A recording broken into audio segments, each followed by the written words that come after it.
friends, improvising a chord melody solo can seem like one of the hardest tasks to undertake on this instrument, but in this lesson, I'm going to show you how to do it using only 2 chord shapes. Before we start, pause this video, grab the free PDF off of my website to help follow along with this lesson. Although we are only using 2 basic chord shapes and 1 modification on each, they're going to be used in different applications throughout the tune and fly up and down the fingerboard. It'll be a great resource to help you remember these concepts that we're talking about. And before we can improvise a solo, we need a tune to start improvising on, and today we're going to use just the A section of I Can't Give You Anything But Love. So before we start improvising over the changes, let's play that A section together with basic chords to get the harmony in our ears and under our fingers. 1, 2, 1, 2, 3.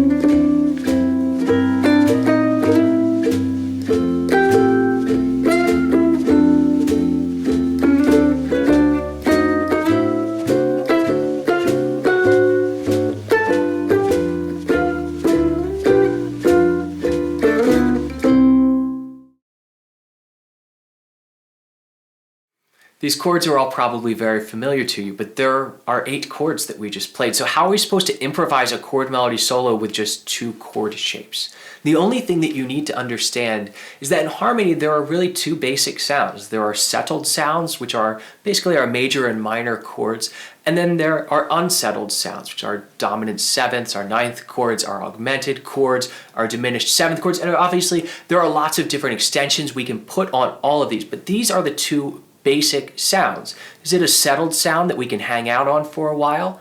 Or is it an unsettled sound that forces us to move? So for our chord shapes, we're going to take 2 separate chord shapes and we're going to find both the settled and unsettled sound of those different chord shapes, which is just going to take moving 1 note in each one. So our first set of chords, we're going to start out with our settled sound, our major and minor voicings. It's going to be 2, 4, 3, 5. And you might ask me what the name of this chord is. And throughout this lesson, it will always be, it depends, and we don't care. We care whether it is a settled sound or an unsettled sound, and that's going to tell us which chord shape we can use. So this is a settled sound. It's nice and open and relaxing. So if we think about this in context of the song, our first chord is a C major chord. That is a settled sound. There's no C in here, but what if we think about a C in the bass? Because when we improvise, there's going to be a bass player on the track holding down that groove for us. So this becomes a C6-9 chord. We have the 6th of the chord, the 3rd, the 5th, and the 9th. Here's our C chord.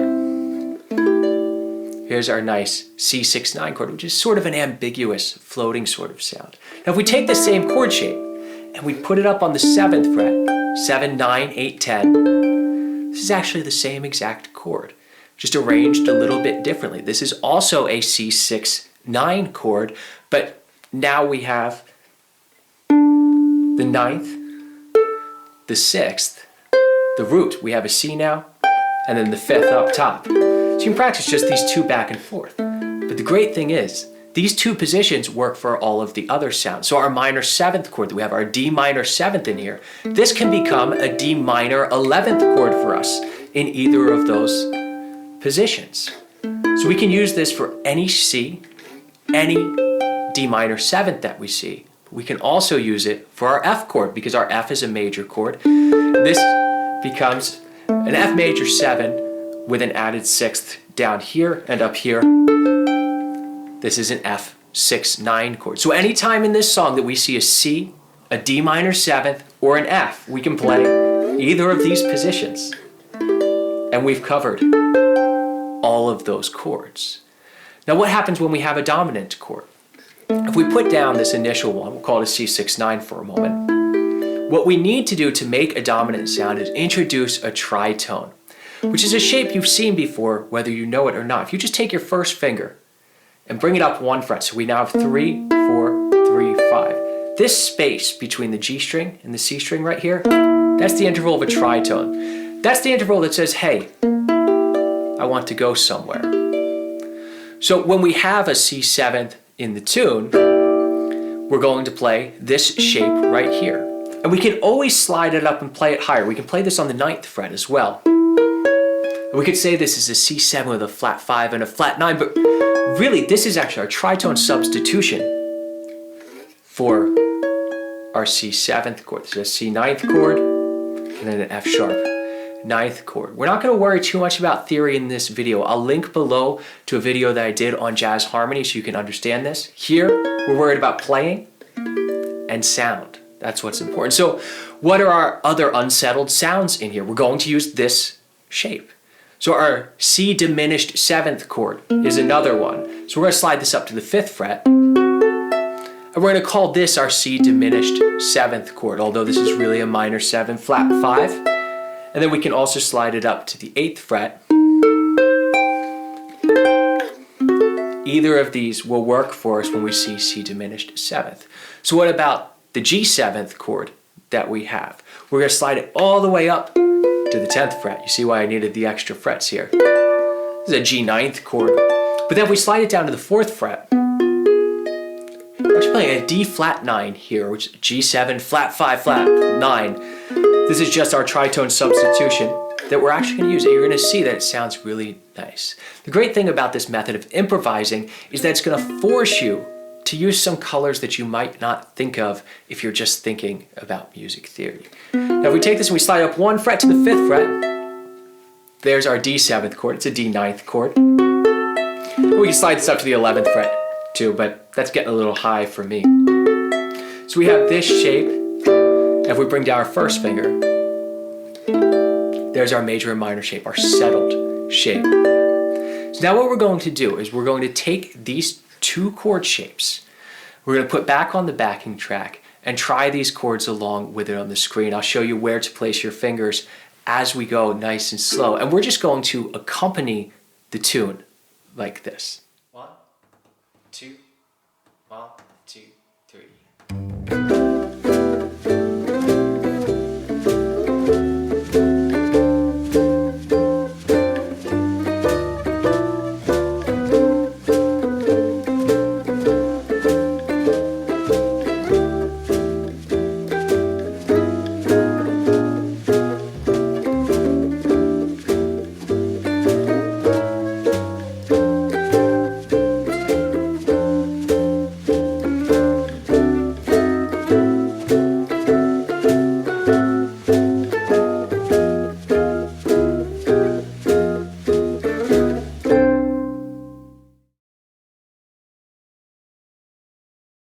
Having one movable chord shape to get around the entire tune is great, but it forces us to jump around quite a bit. So before we get to the soloing exercise, we want to add in a second chord shape with both its settled and unsettled forms so that we have more freedom to pick and choose the melody on the fingerboard that we're going to play.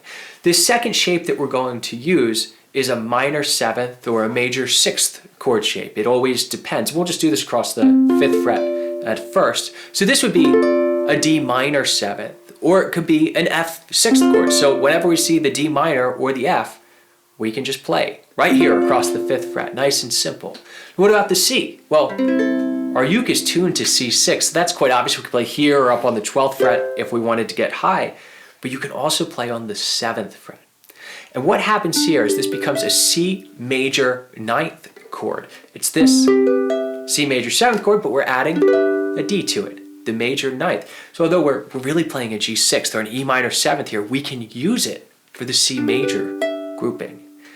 Now, if we come back down to the 5th fret here, remember that the difference between our settled and unsettled sounds is just one note. It's introducing that interval of the tritone. So how do we do that in here? We're going to do it again on the G string and the C string so that we can always see this nice tritone shape here that goes, hey, I'm a dominant sound. So that's going to go as 4, 5, 5, 5.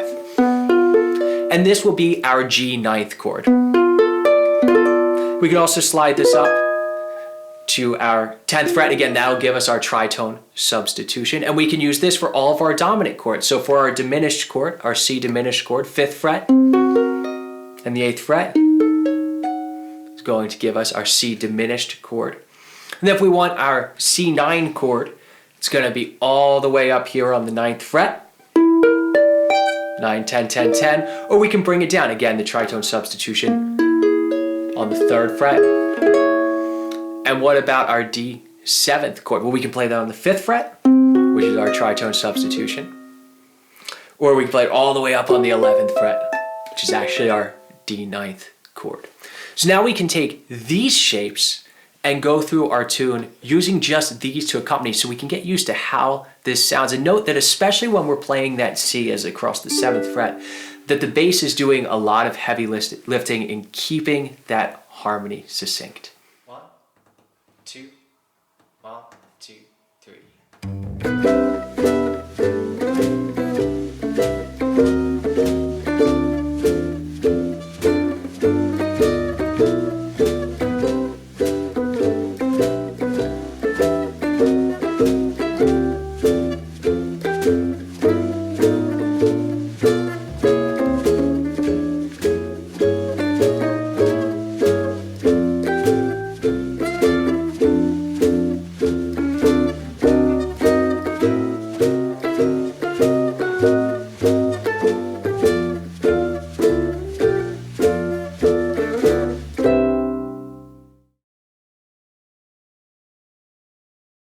Many times we think of improvisation as completely off the cuff, but really it's more about spontaneously composing. And to learn how to compose, we need to actually compose. So for the rest of this lesson, I'm going to walk you through how you can write your own chord melody solo using the constraints of these chord shapes that we've talked about. The first thing that we're going to do is we're going to find landing points in the tune. So we're going to take our two basic shapes in their settled and unsettled forms, and we're going to create ourselves a little roadmap of how it might work over the tune. We're not going to worry about adding melody or rhythm yet, just nice and basic little harmonic moves. So we can start on this C6-9 right here. And note that on the chart, we're just calling this a C at this point because that's what it's doing. So we're gonna play this for 6 beats. Slide it up to the 5th fret, and then D minor 7 straight across. Then we'll use both of those dominant forms here.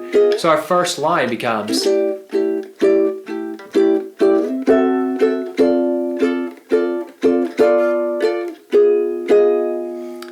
So we're already starting to hear melodic movement just by mixing up our different chord shapes. We're getting little melodies in here. So our second line, we're still on C, right? We repeat it, but let's do something different. So let's start on that shape up on the 7th fret. And then we'll go up to our 6-9 shape here. So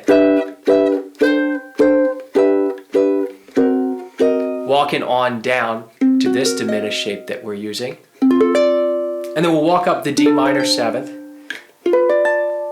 Creating this nice moving melody going up. So our second line will sound like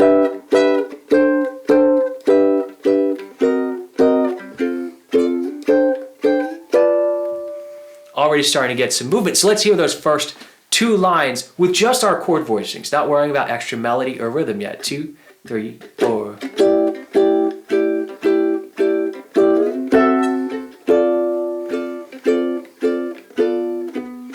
We go up now.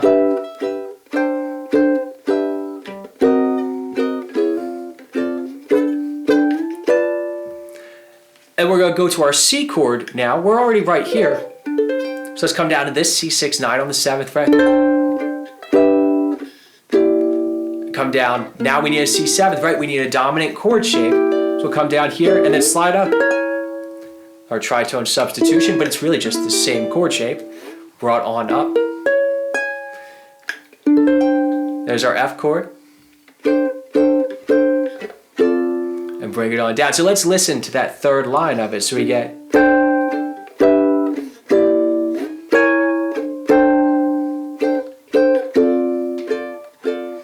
and finally our D7. Oh, we'll just hang out on this shape. And then use the substitution, our second one. Let's do something fun on this G7, something we haven't talked about, is those 6/9 voicings, those minor 7th voicings. Those settled voicings that we used, they can also be used on the unsettled sounds. Now this doesn't go the other way around. If we have a tritone in there, we can't use it on one of our settled chords because it'll feel like it needs to go somewhere. But for our dominant chords, we can in fact substitute some of these other chords. So we can start the G9 up here and then bring it down to here. This G9, come back here. So we can get this great little moving pattern that sounds like this.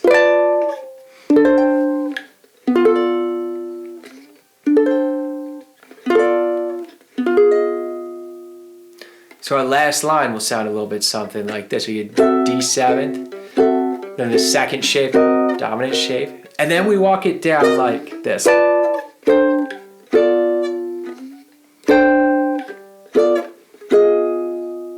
So let's put on the backing track again, and we're just going to strum along these chords and listen for that melody, because the next part we're going to add a little bit more melody to this. 1, 2, 1, 2, 3.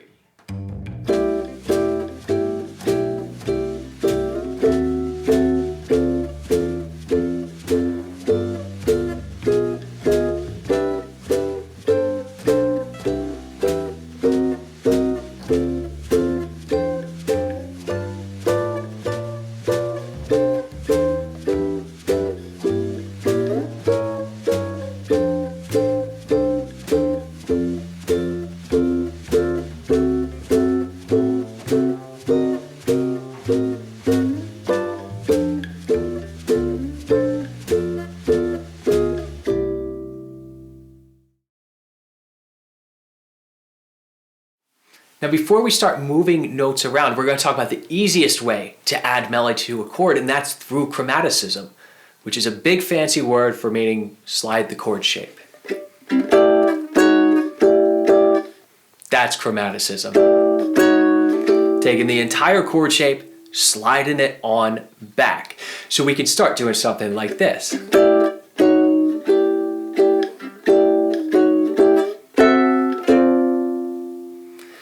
Now let's talk about rhythm, because when we're talking about chord melody solos especially, we get really hung up in what notes we should play and what chords we should play, but the rhythm matters more than anything else.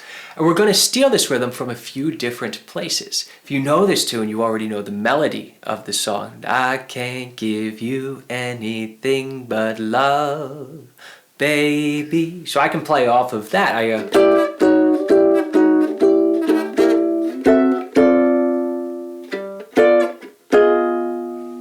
And I can play the rhythm of the melody of the tune. Well, I can't give you anything but love, baby. And maybe we can play around with that a bit. And you'll note going forward in the play-alongs, I'm not going to play exactly what I'm talking about here because now nothing's written in stone. We have our landmarks, but I'm going to be improvising a lot of this as we go. So,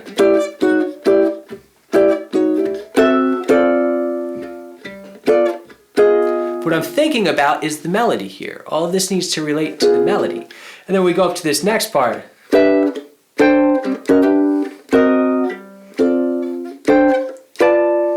I'm still thinking about the melody.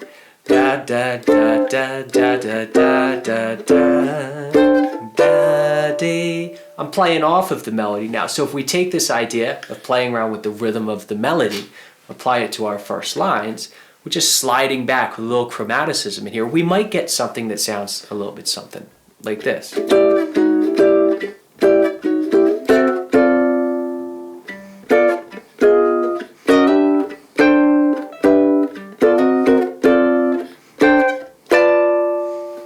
Using the same exact chord shapes. We haven't changed anything. We haven't added anything new to this. And we're starting to get something that sounds like an actual melody. We walk down the next line. So maybe we can just do something like that.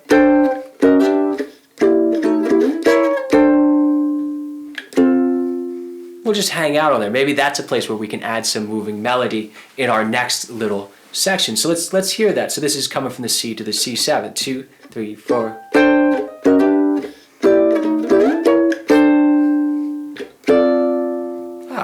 That's starting to get somewhere. And now with our D ninth, maybe we'll hang out here. We'll do like a little Charleston rhythm on this. And we walk down our little G7 progression.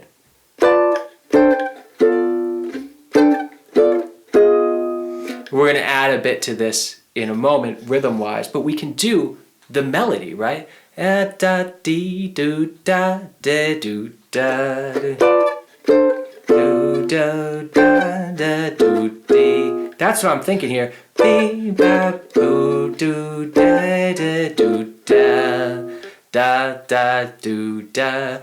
All of the rhythm that you need is contained in the melodies that you learn. We aren't thinking of these things on the spot. We're digging deep down into the archives of what we already know. So let's put on the backing track, and I'm going to play along with this. The rhythms won't be exactly what we talked about, but I'm going to play around with the melody. So you can listen to this, you can play along, create your own melodies as well, and try to find your way through these changes. 1, 2, 1, 2, 3.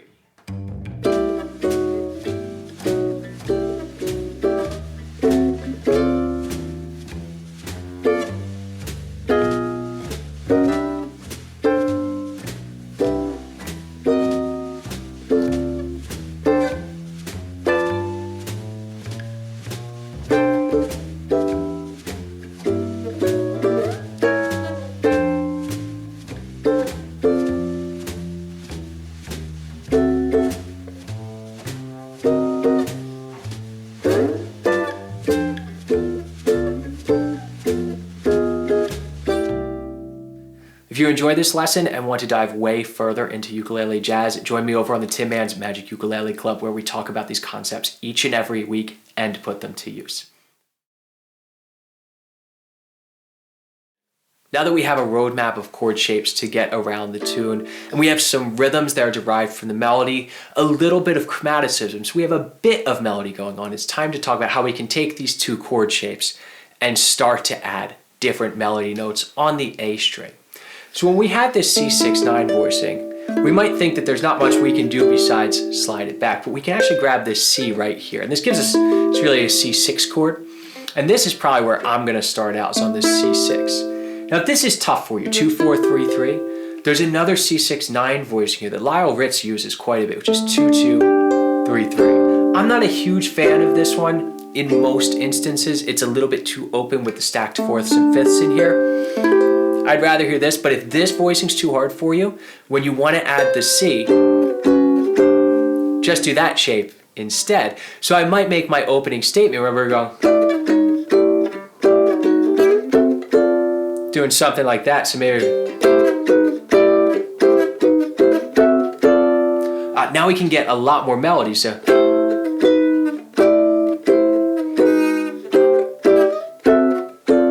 Again, still thinking about the melody of the tune. I can give you anything but love, baby. So what about the D minor 7th?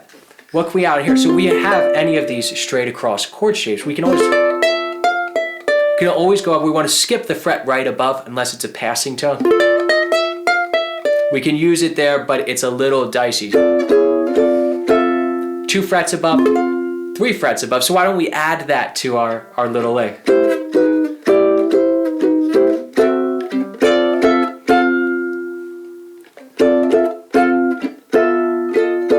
And what about this second one when we get to the G7th chord? We've had this. And the great thing about dominant chords is you can sort of add any note you want to them, because all you're doing is creating more tension, and those chords are all about tension. So you can really play around with it. You can get this chord up, this note up here, which is actually doubling the 7th. Any of these, but we can just walk down. Now you know, if we want to get that chromatic tone, we come down to this chord shape. Well, what can we add? We can make it a diminished 7th chord. And do that. So on the D minor 7th, we could end up with,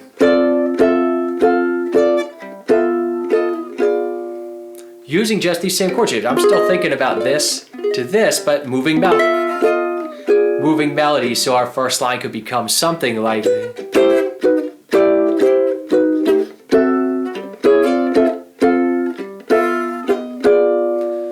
Then we start to have a true chord melody solo going, still thinking about just playing out these basic shapes. Now what about the second little bit? Well, I already have a melody here, don't I? I don't think I have to do a whole lot on these next 4 chords. That sounds nice. Well, what if we link those together? We sit on the D minor 7th. We can do that, right? We go, so while we walk up, next chord voicing, so we go. If this one, maybe bring that pinky back to a diminished chord so we could get something that's... Our second line could be something that's like this.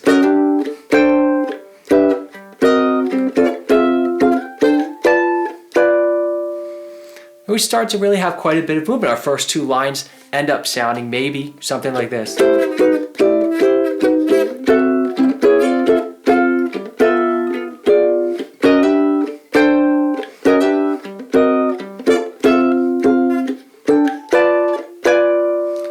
So now we're getting a lot more movement in our chords, but we're using essentially the same rhythms, just a little bit extra melody in here. So now what happens when we come down to this C7th? Again, we have a lot of moving melody here already, so maybe we don't have to do much.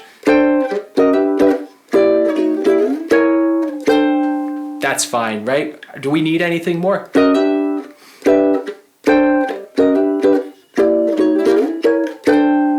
Just rhythm gets us a long way when we have a bunch of chord changes. Then this F, I want to quote the melody here. I'm a big fan of always coming back to the melody. Again, we want to steal rhythms from melodies. We want to steal melodies from melodies as well. So we can walk down very easily. Here's our F shape. Our melody is... does that. So if we come down to this 5th fret, we have the whole melody right there. So we can actually get our entire melody in here. So our next line could be something like...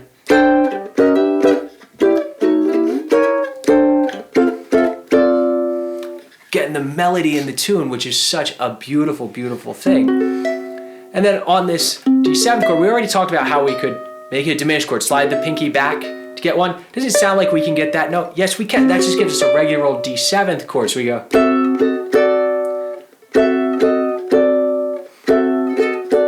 a nice little 3-note motif. So how would I take that and I do it over the next chord as well? So I have this substitution of this chord. So I bring it up a half step. So we end up with 2 measures that sound something like this maybe. Really tense sounding, isn't it? But then we bring it up to our... So we're going to add something in here to get around this little walk down, because we want...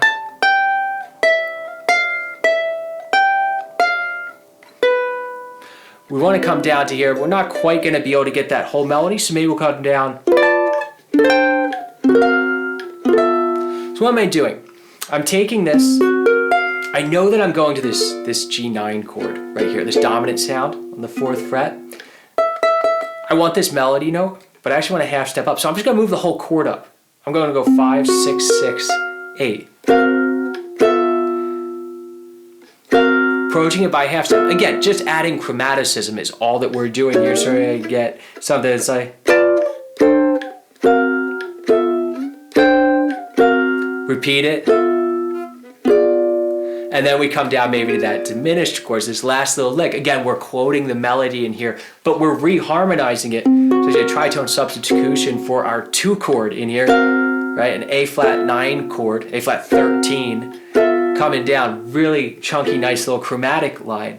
But we're thinking about chord shapes. I'm thinking about, this is what I'm playing. I'll approach it from a half step above. Add chromaticism, add a melody note. And then we get this whole line.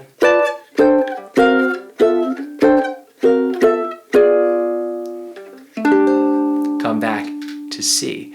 So let's put on the backing track, and I'm just going to play around with these ideas. Again, I probably won't play exactly what I just taught you, but we'll get the general ideas in there, some of those melodic lines, and hear how this is all building upon those concepts we've already talked about.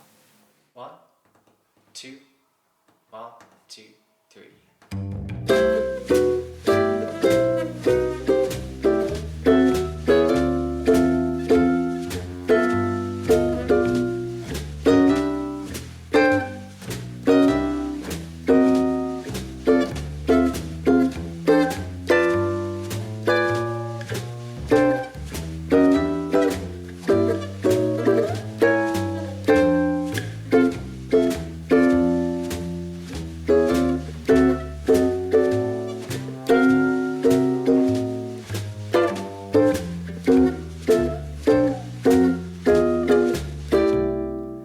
question is, where do we go from here? How do we practice improvisation? Well, now it's time for you to make your own roadmap using these chord voicings. Set yourself up and go through the 3-step process we just did, creating a roadmap, adding rhythm and a little bit of chromaticism, and then finally adding melody, because the rhythm is always the most important thing.